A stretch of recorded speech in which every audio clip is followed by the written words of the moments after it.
done interviews that basically said that you pay all the bills? What you want me to do, Vlad? False narratives. So once a false narrative goes out, unfortunately, everybody jacks it. I don't want you to think I don't hear you, but nah, not over here, man. We don't play them type of games. Okay. Carry myself in the, oh, let me just get to the point. Always been fly, right? Heavy jewels, right? Nice whips. Okay, moving on forward from that. I already bought my first house before I even got my first record deal. Something about this entire situation feels way deeper than normal internet drama, and people online can feel it too. What started as emotional posts and random live streams has now turned into one of the most talked about situations involving Claressa Shields, Papoose, and Remy Ma. But the reason this story keeps growing is because nothing feels direct anymore. Every time Claressa posts another emotional video or goes live from her car, people keep asking the same question: who is she really talking to? At first, most people assumed the answer was obvious. They thought all of this frustration was aimed at Remy Ma. That would have made the most sense. But then something happened that completely changed the conversation online. Don't worry about people talking about, oh, the look, the endorsements, the sponsorships. I kept it very simple. I said, as long as I win, they're going to keep talking. I beat this girl, I beat that girl, I get this title. You know, I tell this girl I'm gonna knock her out, and then we fight and I knock her out. Chirp. So I just told myself, just win. Now, when are you knocking Remy Ma out?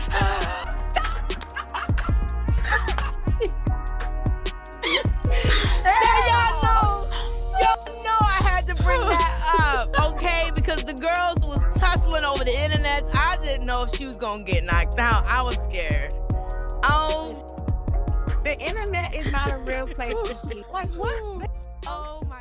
Remy never responded. No emotional interviews, no subliminal posts, no public arguments. Instead, she stayed calm, focused, and completely unbothered in public appearances. That contrast immediately caught people's attention.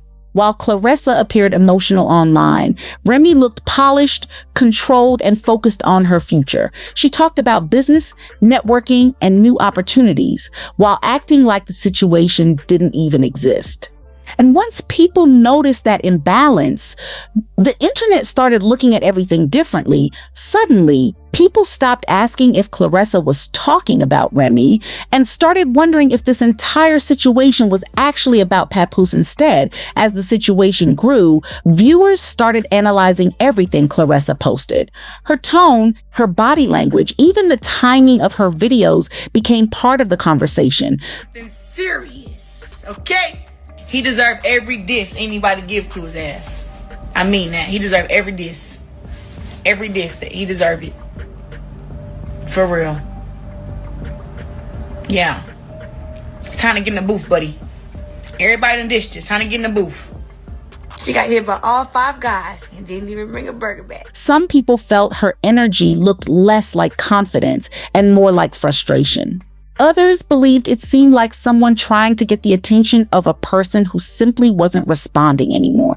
Then attention shifted toward Papoose himself. What made people suspicious was how quiet he became.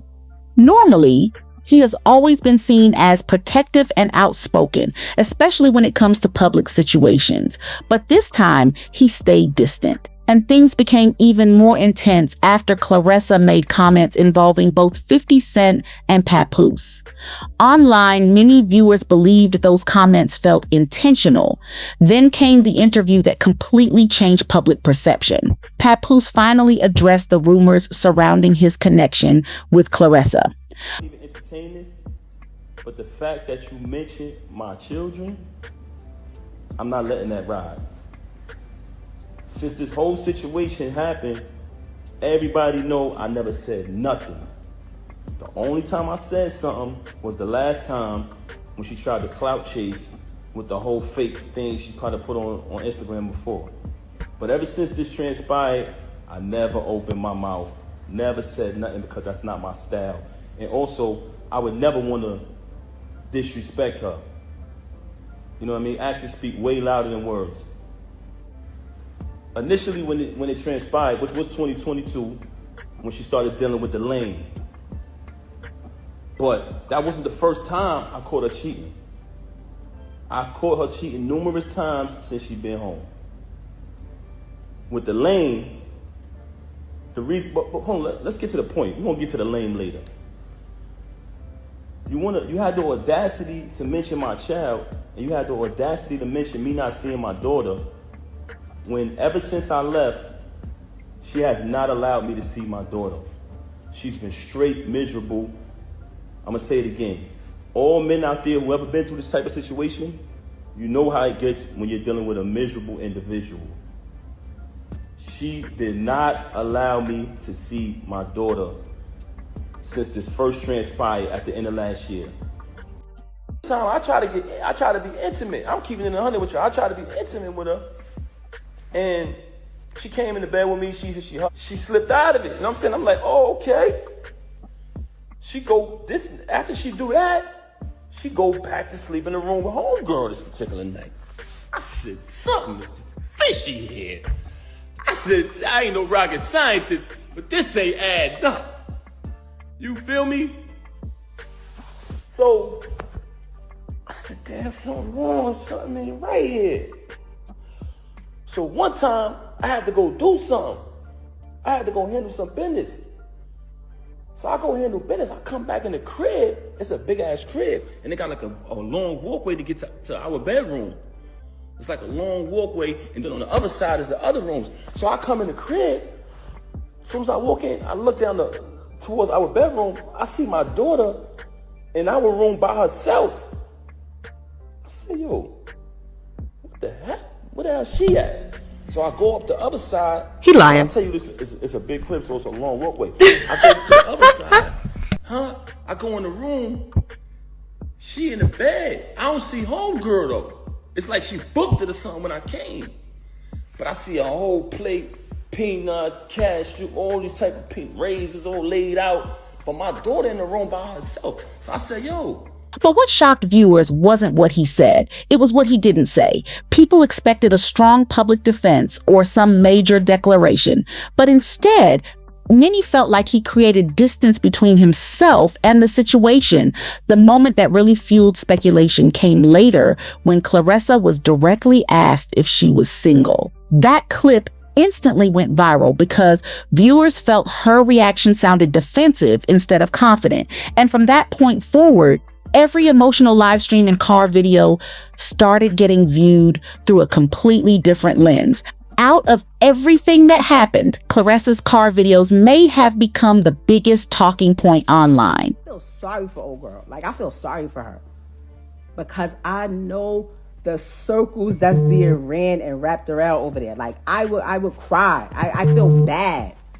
I literally told him, every time your current come up says my name or does something that I feel is trying to attack me in any type of way, I'ma drag you. Whoever get you, they'll see. They'll see. I seen one of these. She was like, she said there was others. Who are they? I want to know. Do your own homework.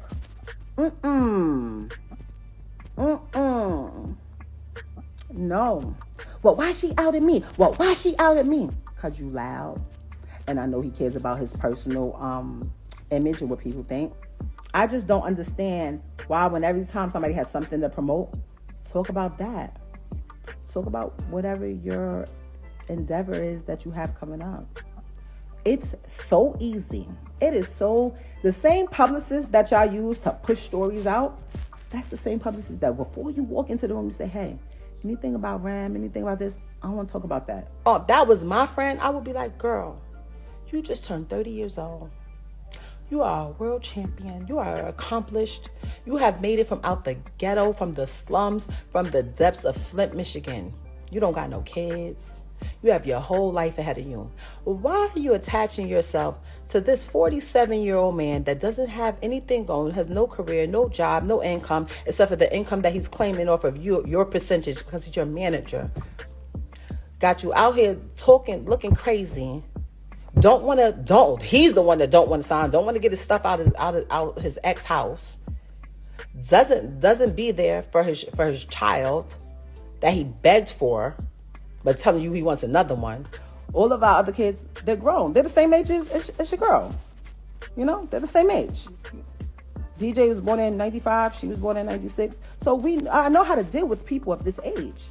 You understand?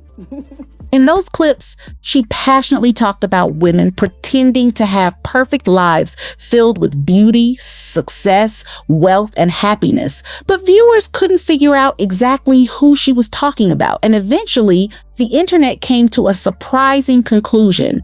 Some people started believing she was unintentionally describing herself. That theory spread fast because many viewers felt the frustration in her voice sounded deeply personal.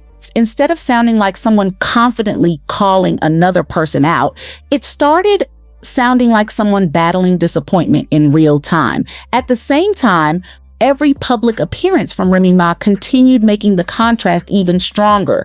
Remy stayed calm, composed, and focused on her future, while Claressa kept posting emotional reactions online. People also began revisiting the history between Claressa and Remy. There was once mutual respect, support, and communication